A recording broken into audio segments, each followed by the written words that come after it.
So when you think about budget smartphones, you don't usually think of the Galaxy A series. And in my hand, I have the Galaxy A52. The first thing about this device is its striking look and feel.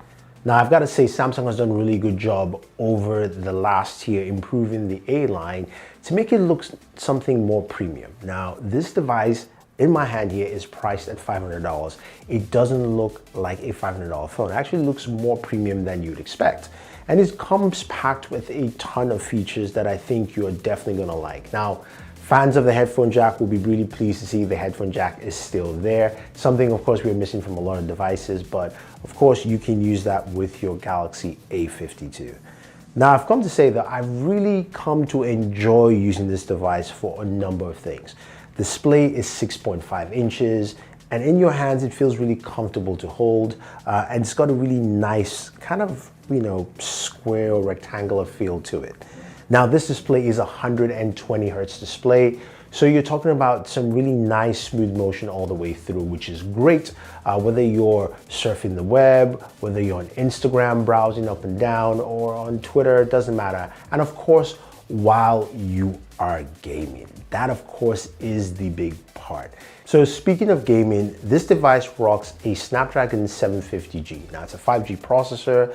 Should give you some really good performance on the games you like to play. And speaking of those games, we ran through a couple of them. The first, of course, is Call of Duty Mobile, where we're able to go to max settings, not everything at max, but at least max graphical settings.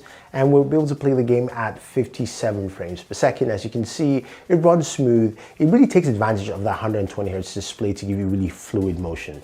This is where 120 hertz makes a lot of sense for shooters like Call of Duty Mobile, and also games like PUBG Mobile, where we're able to run this at, of course, ultra smooth, which ran really well at 40 frames per second. Again, we couldn't max it out, but you're not aiming to max out your graphical performance on a device like this, especially at this price point.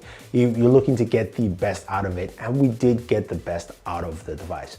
Now, one game, of course, a lot of people like to check out is Genshin Impact. And with Genshin, it does recommend low settings to play the game, but I tried to run it at medium settings where I got 26 frames per second. It's best recommended to run it at low, where you get at least closer to 30 frames per second for this.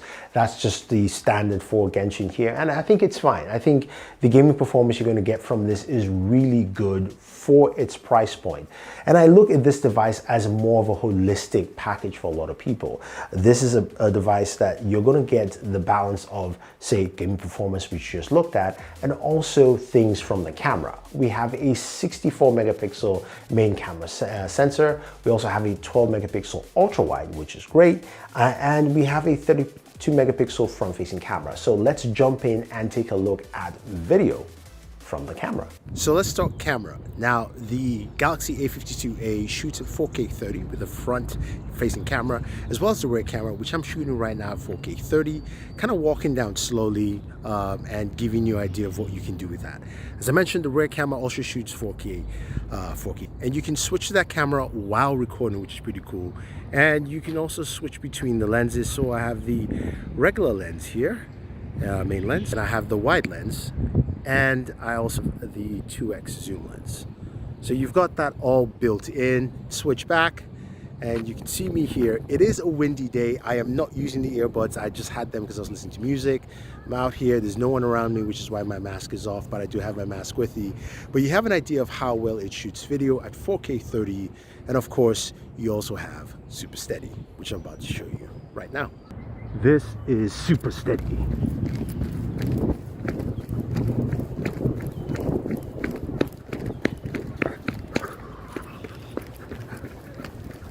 So looking at the images from the camera, you can see that this camera does a good job, not a great job, but a good job at capturing at different points in time. During the daytime with the rear camera, you're gonna get a lot of good images. There's nice HDR with that as well. And I think overall, you're gonna capture some really nice images with this camera. Now, the 2 megapixel zoom is great. You can go up to 10, but that's all digital. I would just say keep it at 2 megapixels and just stay right there. Low light photography is also good, not great, but again, it's a balance for what you're getting with this camera in total, which is really, really nice for a lot of people. Now this comes packed with fast charging, up to 25 watts. It doesn't come with a 25-watt charger, so that's a bit of a bummer. It comes with a 15-watt charger, but you can get a Samsung or third-party charger to use to get that faster charging on the device. Now, I think when you look at the Galaxy A52, you're gonna find something that you like, very pleasing just in sight and just in terms of looks. It's going to look like a device you want to pick up and use.